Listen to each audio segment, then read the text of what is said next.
കുറച്ച് ദിവസങ്ങളായി ഇന്ത്യ ചർച്ച ചെയ്യുന്ന പ്രധാന വിഷയങ്ങളിൽ ഏറ്റവും പ്രധാനപ്പെട്ട വിഷയമായി മാറിയിരിക്കുകയാണ് അംബാനി കല്യാണം. ഇത്രമാത്രം ജനശ്രദ്ധ നേടാനും ആളുകളെ ഏറ്റവും കൂടുതൽ ഗൂഗിളിൽ തിരയാനും കാരണമായിട്ടുള്ള ഈ ഒരു വിവാഹം വെറും ഒരു വിവാഹമല്ല എന്നുള്ളത് നമുക്ക് എല്ലാവർക്കും അറിയുന്ന ഒരു കാര്യം തന്നെയാണ്. കാരണം 5000 കോടി മുടക്കി നടത്തിയ വിവാഹമാണ്. അംബാനി കുടുംബത്തിന് അത് നിസ്സാരമായിട്ടുള്ള ഒരു തുക മാത്രമാണ്. കാരണം എന്താണ്? അംബാനി ഫാമിലിയുടെ ആസ്തിയുടെ ഒരു അംശം പോലും ഈ ഒരു കല്യാണത്തിന് വേണ്ടി ചിലവാക്കിയിട്ടില്ല എന്നുള്ളതാണ്. ഇപ്പൊ വധുവായിട്ടുള്ള രാധിക മർച്ചന്റ് അണിഞ്ഞ ആഭരണങ്ങളുടെയും അല്ലെങ്കിൽ സാരിയുടെയും വില കേട്ടാൽ തന്നെ ഒരു ശരാശരി മിഡിൽ ക്ലാസ് ഇന്ത്യൻ വിഭാഗത്തിന് ഞെട്ടലുണ്ടാകും. കാരണം വീട് വിറ്റും ലോൺ എടുത്തും കടം വാങ്ങിയും ഈ പെൺമക്കളെ കെട്ടിച്ചു വിടാൻ പാടുപെടുന്ന അച്ഛനമ്മമാരുള്ള സമൂഹത്താണ് ഇതുപോലുള്ള അത്യാഡംബര വിവാഹം എന്ന് പറയാൻ നമുക്ക് കഴിയില്ല. കാരണം അതുക്കും മേലെയുള്ള ഒരു വിവാഹം തന്നെ ആയിരുന്നു നമ്മൾ കണ്ടത്. ഇന്ന് ഞാൻ സംസാരിക്കാൻ ഉദ്ദേശിക്കുന്നത് ഈ ഒരു വിവാഹത്തെ കുറിച്ചാണ്. ഞാൻ Swathisree KS. Let's talk about everything. Welcome back to talk space.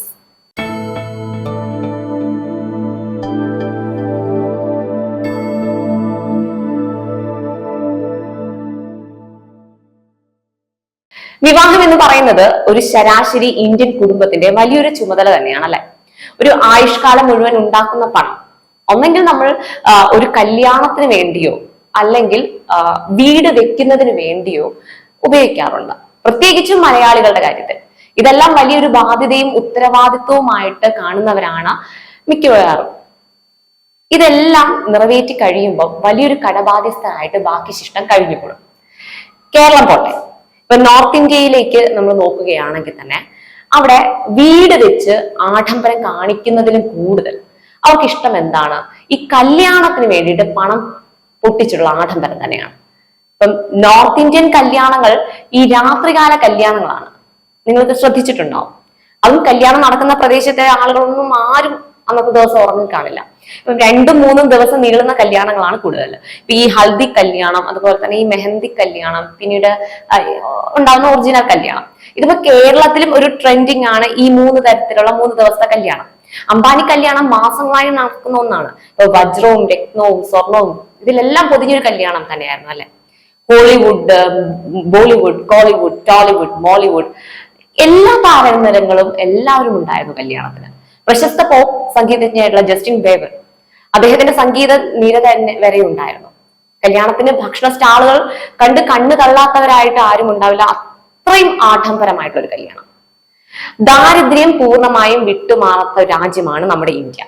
ഇനി എന്തൊക്കെ മാറ്റങ്ങൾ വന്നു എന്ന് പറഞ്ഞാലും ഒരു നേരത്തെ ഭക്ഷണത്തിന് വേണ്ടി മറ്റുള്ളവരുടെ മുൻപിൽ കൈനീട്ടുന്നവർ സമൂഹത്തിൽ ധാരാളമുണ്ട്. പ്രത്യേകിച്ചും ഈ വടക്കൻ സംസ്ഥാനങ്ങളിൽ ഈ ഒരു കാഴ്ച ധാരാളമായിട്ട് കാണാൻ സാധിക്കാറുണ്ട്. ഇവിടെയാണ് ആർഭാട കല്യാണങ്ങൾ ധാരാളം നടക്കുന്നത്. ഇത് അംബാനി കുടുംബത്തിന് മാത്രമായിട്ടുള്ള ഒരു കാര്യമല്ല. ഇതുപോലുള്ള കല്യാണങ്ങൾക്ക് വേണ്ടി മാത്രം പണം സമ്പാദിച്ച് അതിനു മാറ്റി വെച്ച് അതിനു വേണ്ടി കോടികൾ പൊട്ടിക്കുന്നവർ സമൂഹത്തിൽ ധാരാളമുള്ള ഒരു കാര്യമാണ്. ഇതെല്ലാം ആ ഒരു ഒറ്റ ദിവസത്തിന് വേണ്ടി മാത്രമാണെന്ന് ആലോചിക്കണം. ആർഭാടങ്ങൾക്കും ആഡംബരങ്ങൾക്കും യാതൊരു വിട്ടുവീഴ്ചയും കാണിക്കാത്ത ഒരു രാജ്യമാണ് ഇന്ത്യ. ഇന്ത്യയെ സംബന്ധിച്ചിടത്തോളം ആർഭാടം കാണിക്കുന്ന പ്രധാന ഘടകം എന്ന് പറയുന്നത് എന്താണ്? ഈ പറയുന്ന ആഭരണങ്ങളും അതുപോലെ ആഡംബര വസ്ത്രങ്ങളുമാണ്. അതിനുവേണ്ടിയാണ് ഏറ്റവും കൂടുതൽ വേണമെങ്കിൽ പണം ചെലവഴിക്കുന്നത് പറയാം. ഇവിടെ അംബാനി കല്യാണത്തിന് എടുത്തു നോക്കിയാൽ തന്നെ ഏറ്റവും കൂടുതൽ ആഡംബരം കാണിച്ചിരിക്കുന്നതും ഈ 2 കാര്യങ്ങളാകും. അതായത് 5000 കോടിയുടെ ഒരു കല്യാണമാണ്. നമ്മുടെ പല സംസ്ഥാനങ്ങളിലെയും ടോട്ടൽ ബജറ്റ് പോലും ഇത്രയും ഉണ്ടായി കാണില്ല. അംബാനി ഇത്രയും പണം ചെലവാക്കി കല്യാണം നടത്തി എന്ന് പറഞ്ഞുകൊണ്ട് ധാരാളം പേർ വിമർശനവുമായിട്ട് മുന്നോട്ട് വരുന്നുണ്ട് സമൂഹ മാധ്യമങ്ങളിൽ വഴി. പ്രമുഖരായിട്ടുള്ള ഒട്ടുമിക്ക താരങ്ങൾ ഇതിൽ പങ്കെടുത്തു. പ്രധാനമന്ത്രി നരേന്ദ്രമോദി വരെ അതിഥിയായി വന്നിരുന്നു. ആഡംബരം ആരും കുറ്റം പറയാതിരിക്കാൻ വേണ്ടിയാകും ഒരു പക്ഷേ 48 ദിവസം ദരിദ്രരായിട്ടുള്ള സാധാരണക്കാർക്ക് അന്നദാനം നൽകുന്നൊക്കെയുണ്ട്. ഇതെല്ലാം ശരിയുള്ള കാര്യം തന്നെയാണ്. പക്ഷേ ഇത്തരത്തിലുള്ള ആഡംബര വിവാഹം മറ്റുള്ള ഒരു ധനികർക്ക് ഒരു പ്രചോദനമാവുകയല്ലേ യഥാർത്ഥത്തിൽ ചെയ്യുന്നത്? അവർക്കൊരു ലൈസൻസ് തന്നെയാണ് ആകുന്നത്. അംബാനി കല്യാണം അദ്ദേഹത്തിന്റെ ആസ്തിയുടെ 0.5% മാത്രമാണ് ചിലവാക്കിയിട്ടുള്ളത്.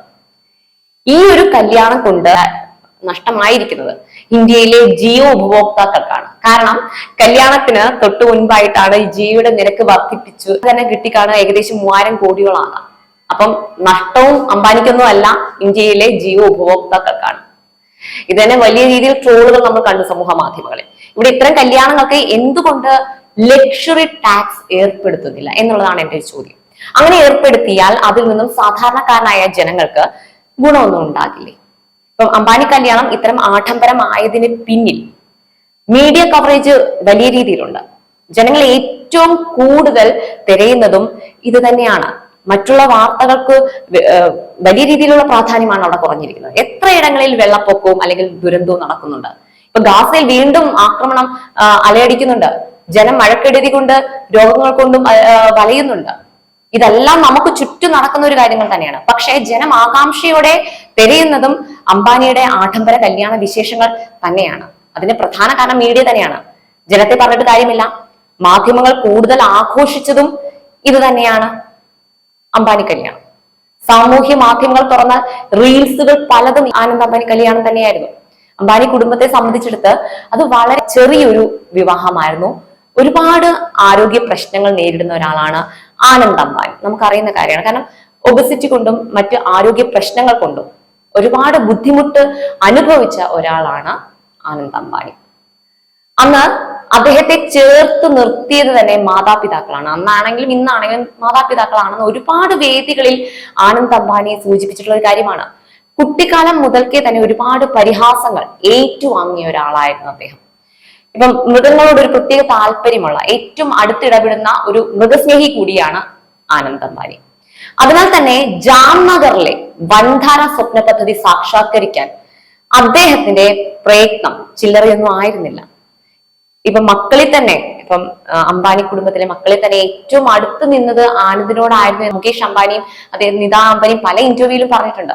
അതുകൊണ്ട് തന്നെ അവരുടെ ഒരു കണ്ണിൽ ഈ ഒരു വിവാഹം ഏറ്റവും മനോഹരമാക്കണം എന്ന് തന്നെയായിരുന്നു അവരുടെ ഒരു ആഗ്രഹം. ലോകം മുഴുവൻ തന്റെ മകന്റെ വിവാഹം ആഘോഷിക്കണം അല്ലെങ്കിൽ അമ്പരക്കണം എന്നുള്ള ഒരു ചെറിയ ഒരു സ്വാർത്ഥ താല്പര്യം കൂടി ഈ ആനന്ദിന്റെ മാതാപിതാക്കളായ മുകേഷ് നിതാ ദമ്പതിമാർക്കുണ്ടായിരുന്നു. അതിന് പിന്നിലുണ്ട്. 1500 കോടിയും 2000 കോടിയും മുടക്കി വിവാഹങ്ങൾ നടന്നിട്ടുണ്ട്. പക്ഷെ അതിനു മുകളിലാണ് ഈ ഒരു വിവാഹത്തിന്റെ ചിലവ് വന്നിരിക്കുന്നത്. ഞാൻ നേരത്തെ പറഞ്ഞതുപോലെ തന്നെ അംബാനി കുടുംബത്തിന് ഇതൊരു ചിലവൊന്നുമല്ല.